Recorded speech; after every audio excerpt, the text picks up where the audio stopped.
फैज़ के खामोश कस्बे में पुराने देवदार के जंगल के साए तले कुछ अजीब होने लगा। हर चंद हफ्तों बाद कोई ना कोई गायब हो जाता। ना कोई चीख, ना कोई कदमों के निशान, बस खामोशी।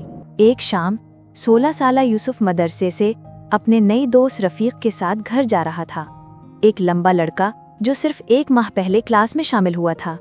रफ़ीक खुशगफ्तार था, दिलकश था, मगर उसमें कुछ अजीब था। जब अजान होती तो वो पलक नहीं झपकता था।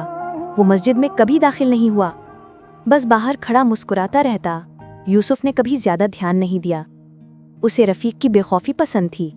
पुराने खंडरात पर चढ़ जाना, रात के वक्त जंगल में फिरना और देहाती जिन्नों की कहानियों पर हंस देना। एक रात रफ़ीक ने सरगोशी की, चलो यूसुफ, इशा के बाद जंगल चलते हैं।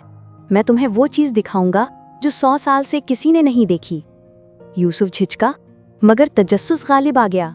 वो दोनों जंगल की गहराई में चले गए। चांद नीचे झुका हुआ था, मध्यम और सर्द। दरख्त झुकने लगे, जैसे कुछ सुन रहे हों। हम क्या तलाश कर रहे हैं? यूसुफ ने आहिस्ता कहा। रफ़ीक मुस्कुराया, उन्हें जो कभी यहाँ से गए ही नहीं। यूसुफ ने मुड़कर देखा और दहशत से जम गया। रफ़ीक के कदमों के निशान वहीं ख़त्म हो गए थे, मगर रफ़ीक अब भी मौजूद था।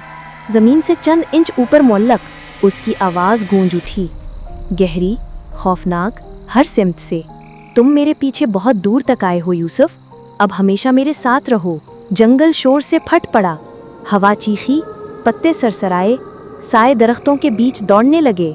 यूसुफ भागा, लड़खड़ाया, सांस फूल गया। पीछे से रफ़ीक की हंसी बदली। अब वो इंसानी नहीं रही, वो आग की तरह चीखने लगी। फिर यूसुफ ने अपने कंधे पर ठंडी उंगलियों का लम्स महसूस किया। ना भागो यूसुफ, वो आवाज़ फनकारी, हम तो दोस्त थे, याद है? यूसुफ ने पलट कर देखा और रफ़ीक की असली शक्ल देखी। आंखें दहकते अंगारों की तरह, जिल्द राख जैसी सुरमई, और उसके गर्द साया धुएं की तरह लिपटा हुआ। पाँव गायब थे, उनकी जगह स्याह धुंध उठ रही थी। जिन ने हाथ बढ़ाया, तुमने खुद मुझे चुना था जब तुमने अजान को नज़रअंदाज किया, जब तुमने मुक़द्दस चीज़ों का मजाक उड़ाया। यूसुफ चीखा और फ़ौरन पढ़ने लगा जो उस्ताद ने सिखाया था, कुल अऊज़ु बिरब्बिल फलक, कुल अऊज़ु बिरब्बिन नास। जंगल लरज़ उठा, रफ़ीक की शक्ल मुड़ने लगी, चीखी और स्याह धुएं के ज़र्रात में बिखर कर रात में गायब हो गई। जब यूसुफ जागा, सुबह हो चुकी थी। वो जंगल के बाहर कुएं के पास लेटा था, हाथ में तस्बीह को मजबूती से थामे हुए। देहातियों ने उसे लरसते हुए पाया।